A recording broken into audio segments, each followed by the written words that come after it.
Mm-hmm. Okay.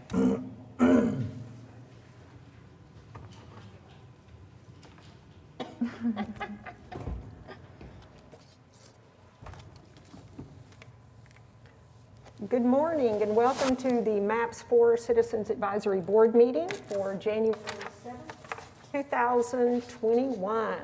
I'd like to call this meeting to order.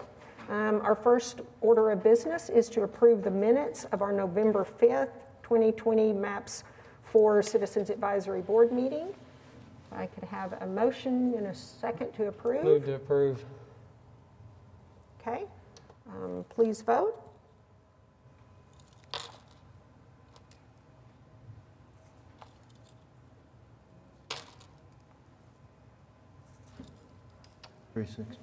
She's not logged Oh, whoops. in. I can't get logged in. Okay. Could you voice do a vote. verbal? Yeah. I'm sorry? Okay, a voice vote? Approved. Fantastic. Okay, fantastic. Thank you so much. Motion passes. Okay, next item, we will move to our revenue and expenditure reports. We'll go ahead and start with November. Madam Chair, you have in your packet two revenue and expenditures reports. Because of timing, sometimes we'll be seeing one and sometimes we'll be seeing two, and sometimes we might see zero, but we try to get these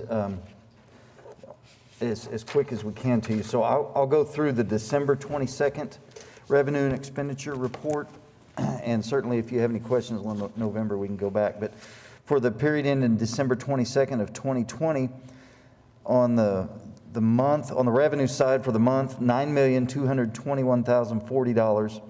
The fiscal year, $55,581,915, and total of $66,406,011. And on the expenditures side, you can see for the month there's $220,000, and that's the same for the fiscal year and the total. Those expenditures, while we're not doing any construction right now or have any architects or engineers on board, what those expenditures are is the fee for ADG that's working us with the implementation plan and staff costs. Okay. So if you have any questions, I'll try to answer those. And are those expenses percentaged out or specifically by hours worked?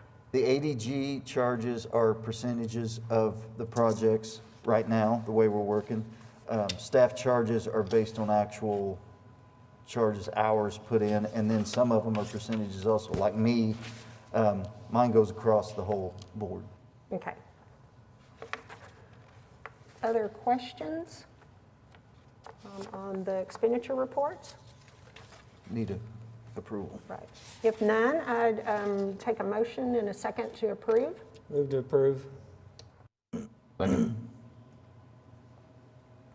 Please cast your vote.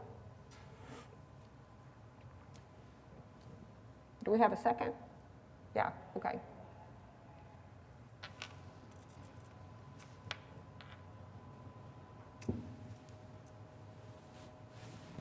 It's not popping up here. Hey, I think she's working on it. There we go.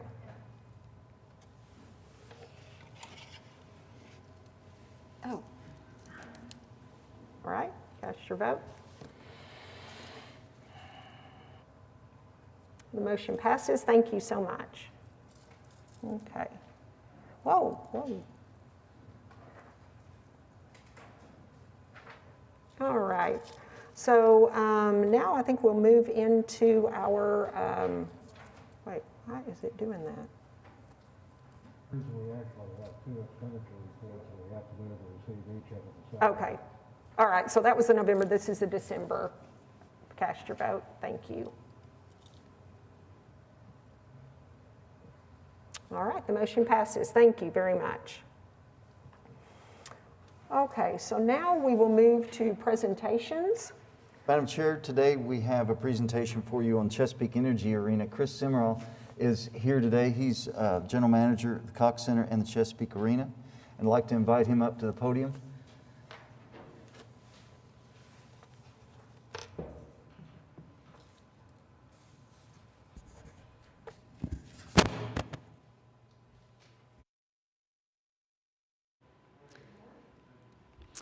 Madam Chair, committee members, my name is Chris Semrau. I'm the general manager for ASM Global. That's the manager operator of the Chesapeake Energy Arena and Cox Convention Center on behalf of the City of Oklahoma City. I'm here today on behalf of ASM and the Oklahoma City Thunder, and excited to be a part of this transformational process for the facility and the community. It's been a real devastating past 302 days in our industry. We were on pace for a record year at Chesapeake Energy Arena, and it'll take some time until we return to a normal event schedule. But that's what makes it even more special to begin work with all of you on this significant process as we continue to move forward. Today's effort is to provide an update to the MAPS committee of our proposed projects and next steps in the process to produce the greatest impact for the city and community with the approved MAPS investment. MAPS has already transformed our community, and MAPS 4 will take Oklahoma City to an even greater level. The impact of MAPS has improved citizens' quality of life options, increased our visitor and economic growth and stability, has advanced Oklahoma City on a national and worldwide stage. And in many ways, Chesapeake Arena and the Oklahoma City Thunder are a big part of that window to the outside world of Oklahoma City. And MAPS 4 investments in the facilities will shine an even brighter light on the city. The investments in the facilities infrastructure will extend the arena's life of one of the city's signature assets, and these investments will help meet guests' evolving expectations and MBA requirements. The value to Oklahoma City continues to grow, but now is the time to reinvest, to maintain the value and economic impact of the Thunder since arriving 12 years ago, extend the arena's life cycle, create memorable guest experiences, and to continue to secure the finest concert events and other tournaments and shows in an increasingly competitive environment. We are in the business of making memories, improving quality of life, elevating the city's profile for new residents and business relocation, and MAPS 4 will greatly aid in continuing that tradition.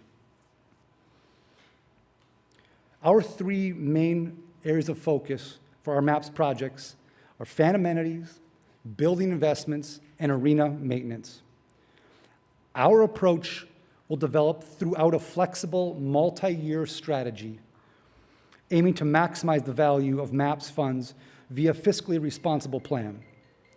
Chesapeake Arena hosts 1 million+ guests every single year and is one of the highest profile destinations in our community.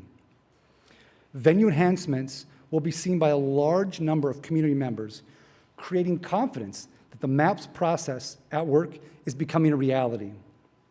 This will create excitement and anchor support from the community for all MAPS 4 projects. We believe the ideal start for Chesapeake Arena upgrades would begin as soon as summer of 2021, spreading over multiple years. We are ready. The framework for each element of the renovation was vetted by consultants prior to the original submittal, and we want to work with you to take the next step. The most impactful and responsible approach for the city, the venue, and the Thunder would be to apply the investments over a 5-year period. We are flexible and can adapt to the MAPS committee's timeline. We are positioned to activate various projects within the proposal, maximizing the city's investment dollars. We prefer to stage the projects over a 5-year period beginning summer of 2021 to optimize the funding allocation and minimize the operational and economic disruptions. The art and the challenge is threading the event scheduling needle. We schedule events out 2-3 years in advance, and we have to create our long-range plan to schedule around those events or program accordingly.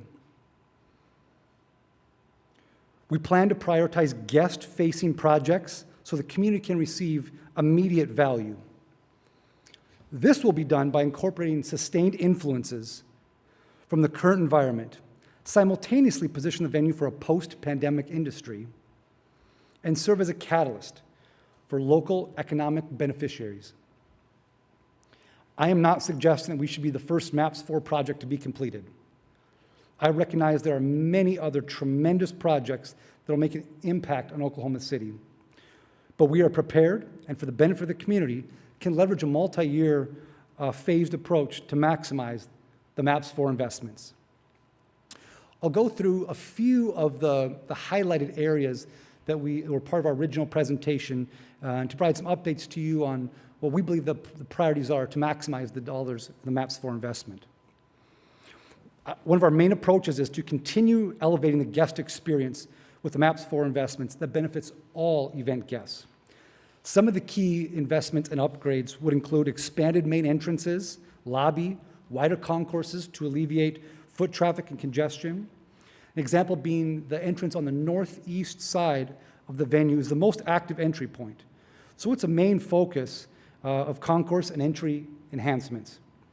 Upgrades will also accommodate new security influences. Believe it or not, the venue is actually designed prior to 9/11. And so evolving security features over the last 20 years have been retrofitted and shoehorned in to the original footprint. We will be able to adapt to a new post-COVID landscape and modern security needs with entrances to accommodate extra machines for bags, touchless entry points, and modified security access. There will also be new food and beverage concepts that will be added, expanded team merchandise shop, box office, and these new amenities will benefit all ticket holders, not just the ones seen in the lower level or near courtside. The expanded main concourse will include new and diverse food court, enhancing the guest experience. Additional restaurant-style seating plus new patio dining will be offered.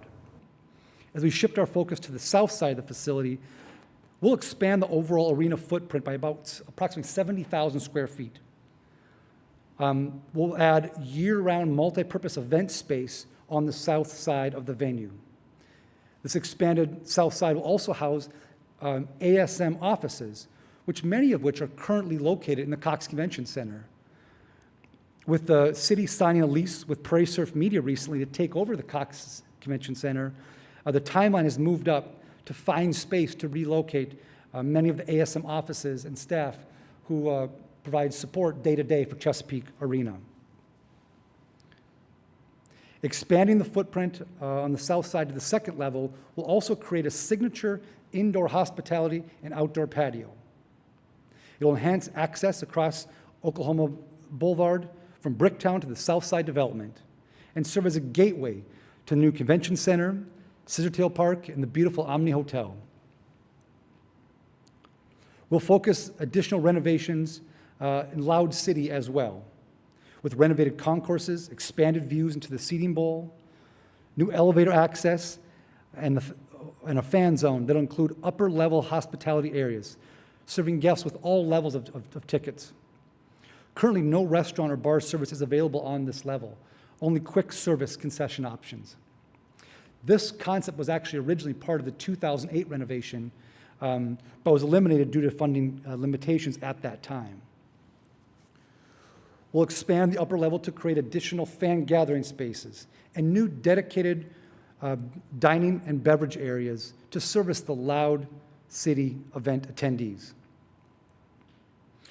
Oklahoma City is the third smallest NBA media market, but yet one of the most popular franchises. And this has been sustained because of dedicated and enthusiastic loyal fans. However, it is important to reinvest in the arena to continue meeting and to exceed guest expectations. It's vital to continue to modernize the facility to keep up with changing NBA mandates and expectations. Chesapeake Arena is the second smallest venue in the NBA, limited by our footprint, but the venue will continue to thrive if we maintain arena investment. We can directly address this by upgrading NBA areas, including the home and visitor locker room spaces. This is part of an ongoing commitment from the city to provide a competitive infrastructure for the Thunder. Technology in all of our lives changes very rapidly year by year, and we're going to accomplish technology upgrades with a new modernized scoreboard, center hung and video display. We'll replace outdated main concourse digital and video technology with which really re-energizes the fan experience and elevates the profile of events. This is very important to events like the NCAA men's basketball tournament, March Madness, coming to Oklahoma City in a few years. And these events draw fans from all over the country and are make a major economic impact on the community. We'll continue to invest in, Chesapeake Arena was the 55th busiest arena in 2019 for touring events in the country, with a nearly 50% increase in concerts from the previous year. Modernizing the venue is vital in continuing to attract the biggest tours. Other events have very high expectations, like the NCAA event I just mentioned. We actually integrated the approval of the MAPS investments into our proposal to the NCAA for March Madness tournament, which they were very impressed with. And I think we're already generating more business and content because of the support from MAPS. And the expectations are very high from the NCAA, and they're excited to see the new additions the investments will provide. Continue to invest in capital and maintenance projects will include new roof repairs, HVAC, mechanical systems. We'll replace all the original seats, which many still exist in the facility, for the near 20-year-old seats in the venue. We're very excited to add a modular curtaining system to increase event variety. This will give us the ability to create a smaller environment to host lower capacity shows with a more intimate feel. We'll be able to curtain off the upper level as well as across in the lower level to create a nice intimate house for a show that might be 3,000 to 6,000 seats, currently an underserved capacity in our community. We'll focus on additional renovations and maintenance requirements. We'll add locker rooms for all gender use. The NBA is focusing strongly on equality right now with the increase of female referees and coaches, and we don't have the current foot space to accommodate the mixed gender talent. This will give us a chance to expand out the back of house and provide adequate rooms to keep up with the NBA mandates. We'll also be able to renovate the event level for tour promoters, staff, and artists. And again, it's a very, very competitive environment for booking shows.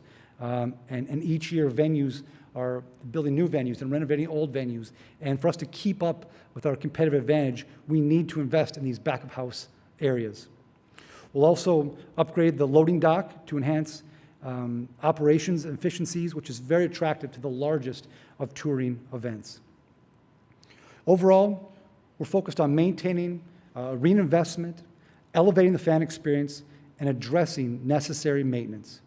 We want to be a complement to each of the other MAPS 4 projects.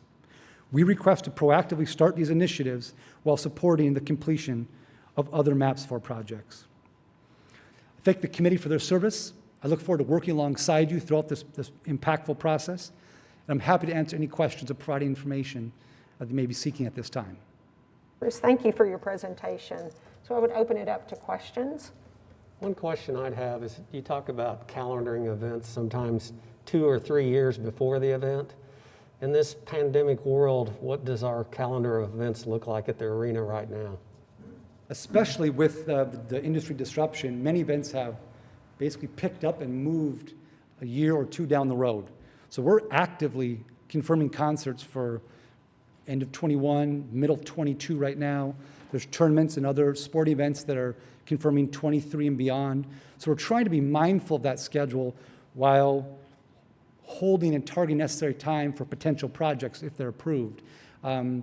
So we need to realize that the event center may be closed down for multiple months at a time, depending on the scope of each project. And so we have to anticipate and schedule accordingly. So the farther out we can at least have a general idea of when the dollars could be allocated, we can come back with a comprehensive matrix of the ideal time frame to fit those in and around the event schedule. You talked about a 50% increase in concerts. What do you attribute that to? It is a challenging, cutthroat industry, and there's more and more new venues every single day, but there's not necessarily more artists touring on the road. Venues are getting more competitive every single year, and they're doing the little things to make the tours want to come to their destination. We focus so hard on elevating the back-of-house experience to give them a positive impression of Oklahoma City so they want to come back. But to do that, we also have to make some infrastructure enhancements to those locations back of house so they have the optimal experience. They don't lower their expectations when they come to a small market like Oklahoma City. They're expecting the same level of service from Dallas, Chicago, Nashville, and Oklahoma City. So we need to compete with the largest of markets. If an artist is only going to play 20 or 30 shows a year, how do we get on that radar and become a must-play for them when they have many more options than that in the country? Thank you. Other questions? Anybody? Okay. Chris, thank you so much for your presentation. It's very, very helpful information as we move forward with our plan. Appreciate it. Thank you very much. We're excited to be a part of it, and we look forward to the next step and working alongside you. Okay, Thank thank you so much. Okay, so I think do we need to sign back in at this point? There's nothing else to vote on, so I don't think Okay. so. Oh, okay. Oh, there we go. Well, Did everybody hear that? Just push your computer button and you'll go back to the screen. okay. All right, so, And you can touch the Chrome there on the, okay. So sorry, I apologize. well, we're all trying to get used to the new That's right, technology. we are. So thank you for that guidance. Is everybody back to the agenda? Are we back together? Okay, fantastic. So next, I think we've got a presentation on the MAPS 4 implementation plan update. Yes, Madam Chair, what we want to do is give you a little report on the work that's been done so far, kind of behind the scenes, all the hard work that we've been doing. And Jason Cotton is here today from ADG, give you a quick update on those activities. Welcome, Jason. Good to see you. Good morning, Madam Chair and board members. As David said, my name is Jason Cotton. I'm the Director of Program Management Services for ADG in Oklahoma City, and so it's great to be here with you this morning. Since this is the first time we've really presented to the board publicly, it felt appropriate for me to introduce kind of the leadership from our team. And so I have several people from our office here with us this morning. And so Tom Wilson, President of ADG's in the audience. Melanie Draper, our Senior Project Manager for the MAPS 4 program, is also with us this morning. AJ Kirkpatrick, who's actually our Director of Urban Planning at ADG, is going to be involved in various capacities through the life of the program, and so he's with us here this morning. And then Portia Monroe, sitting back there with Melanie. Portia's been with ADG for a long time, has worked on the MAPS for Kids program a little bit, and will be heavily involved in the construction aspects of the MAPS 4 program. And so I've told them all individually thank you for all of their hard work, but I certainly want to acknowledge all the hard work that they've poured into this program over the past several months. We wouldn't be here without the hard work that they've poured into this thing, so I very much appreciate it. I also just want to take a second to thank David Todd and Todd Woodward and really the whole staff at the MAPS office really for allowing us an opportunity to work on this program.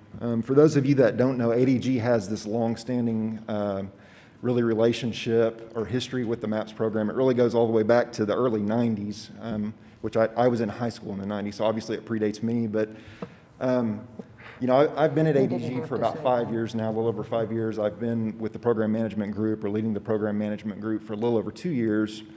And so over the past couple of years, I've really gotten an opportunity to know David and work with David and Todd and the entire staff. And I just want to tell the board, for those of you that don't know them very well, just what an asset they are to the city. They do a great job. We enjoy working with them each and every day. And I just want them to acknowledge publicly that it's really not lost on us, the trust that you guys have placed in us. And so we really appreciate that and are excited about the next few years. You know, really ever since I took over for program management, this MAPS 4 program has been on the horizon, and so it's been out there. And so to be here today, kind of in the early stages of it, is a little bit surreal for me. I can tell you that my wife and kids are excited that I have someone else to talk to about this because they're sick of hearing about it, and so they're excited as well. So really, ADG has formally been under contract since about mid-October, working on the implementation plan. And so one of the first priorities that was identified for us was to meet with all of the project advocates. And so obviously, there's been a lot of presentations given to council and to the board. But really, we've not had an opportunity until mid-October to really sit down and meet with the advocates one-on-one and learn more about their projects. And so Over the past couple of months, we have been doing that. Obviously, there's a lot to talk about. There's a lot of moving pieces to each one of these projects, and so we've tried to focus in on a few key things. One is just a general understanding of their project scopes. Similar to the presentation that we had here this morning, there's only a certain amount of information that you can convey in a brief presentation, and so it's really, the meetings have given us an opportunity to really kind of dive down into the weeds with each one of the advocates, and so that's been really advantageous. As you know, most of the presentations that have been made have also got budgets of some form in them, and they're in various levels of detail. Some of them line item every single item out. Some of them are more broad in the budgets that they're communicating. But the meetings have given us an opportunity to really sit down with the project advocates and get an understanding of where that information came from, what information it was based on, and so we've tried to really have a conversation with each one of the advocates about that as well. One of the other things that we've tried to focus in on is priorities that might be within each one of the projects. And so as you all well know, there's 16 projects in the MAPS 4 program, but some of these projects have components that can potentially move independent of one another. And so a good example of this might be the transit project as an example. So the transit project includes improvements to bus shelters. It also includes the purchase of additional buses. And so the meetings have given us an opportunity, in the example I've given, to sit down and talk with Embark about, within the transit project, which one of these should take priority over the other? Which one is more important to you that we accomplish early in the program, and which piece can potentially be moved later? And so the meetings have given us an opportunity to have that conversation as well. We've also had an opportunity to talk to the project advocates about factors which need to be taken into consideration as we think about where the project might exist in the life of the program. And so some of the projects, the operators are under existing lease agreements that may be expiring, and so we need to have an understanding of when that will happen. There's also some of the advocates that are the projects that are currently in dilapidated structures. And so we've had an opportunity to talk with the advocates about that. Again, it's given us an opportunity to think about where these projects might be placed in the life of the overall MAPS 4 program. And so in addition to these meetings that I've just described, we've also been working with the MAPS office on the kind of a framework of the program. And so this has really involved a lot of things. But one of the things that we've worked on early on, as I described earlier, there are 16 projects. This program will exist over 10 or 11 or 12 years, and we will not be going and designing and bidding and building 16 projects. It'll actually be much more than that. And so one of the early things that we've done with the MAPS office is sit down and talk to them about how we can subdivide or package this work up into smaller phases of work which can efficiently be designed and bid and build. And so we've been working on that a little bit. We've also been working with the MAPS office on the budgets. And so each one of the projects has a budget, but as you might expect, municipal projects typically have categories that money is spent in. And so it's spent on things like A&E fees, design fees, testing, it may be land acquisition, it could be construction itself. And so we've had to sit down and start to look at the overall project budget and how we might further subdivide it so that we understand when funds will be obligated during the life of the program. We've also been working with the MAPS office on what I would call kind of guiding principles. And so what I mean to say is that while we don't have the priorities completely figured out at this point, and that'll be something that we'll be doing in the coming months, there are a few things that might guide us in how we make those decisions. And so an example of this might be that we might want to show movement in all 16 projects early. And so it's kind of a guiding principle that would kind of help guide us in our approach to the implementation plan. And so we've been talking about things like that. Another guiding principle, as you know, there are many operation and maintenance funds that are included in the MAPS 4 program. And so another guiding principle may be to fund those operation and maintenance funds early so that we can maximize the financial return on those funds. And so we've been talking a lot about those types of principles and how they might inform the plan. And so really sitting here today, I will tell you that we have a lot of work ahead of us, both ADG and the MAPS office, and really everybody that's involved with the program. And so it's going to be a really busy spring. I anticipate that we've got a lot of work to do in the coming months. And so really, that's kind of where we're at today. I'd be pleased to open it up to any questions that you might have for us or our team. Questions? Thank you so much, Jason. Appreciate your presentation and update on where we are. This is I think of it as a 10-layer matrix of putting together all of these different components. So the amount of work is not lost on us, but thank you for the update. Questions? Questions of Jason and where they are? David, did you have anything you wanted to add from y'all's dialogue? No, I don't. Jason covered that well. As he said, there's just a lot of work behind the scenes that has to happen. But, as soon as this gets put together, this body approves it, and we get council to approve it, then we're really going to be busy. And what we're looking at it, as soon as that's approved, it's the next month. We've got projects to get started, so there won't be any lag time. I am personally glad to hear that you're working toward making progress on all of these projects, because you've met with all of these advocates. Many of us know or have met with many of the advocate groups, and there's so many high priority projects that waiting 10 years to get started on one would be a tough lift. So I'm glad to hear that y'all are approaching it that way.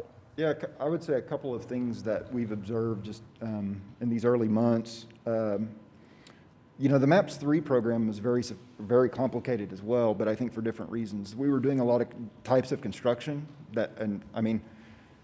how many whitewater rafting facilities are in Oklahoma City? And so there were some things that we were doing that were very complicated. And the MAPS 4 program, I think, is complicated, but for a different reason. There's so many moving pieces. And there's also just, I think one thing that we've begun to appreciate is the breadth of the program. I mean, we had eight projects, and then, albeit they were large projects, but 8 projects in the MAPS 3 program. We now have 16. And so honestly, there's just a lot of information to get through, and it's going to be a challenge. Your charge as a board is to be on there on that journey with us. And so I will tell you, that's going to be one of the challenges that we have is, if you pick a topic and you try to describe it and talk about it for all 16 projects, we frequently have meetings that, they run a couple of hours, and after an hour, you can only consume so much information. And so it'll be a busy spring for sure. Well, and you have a lot of, not quite like Whitewater Rapids, but you have quite a few specialized projects as well. Yeah. How to design space for a specific type of resident or need. So thank you for your great work. Anybody? Any other questions? Teresa, I might ask this a question in part for Jason and perhaps for you and for Mark and for David. What's the coordination between a target date for getting the implementation plan done and then the selection of committee members?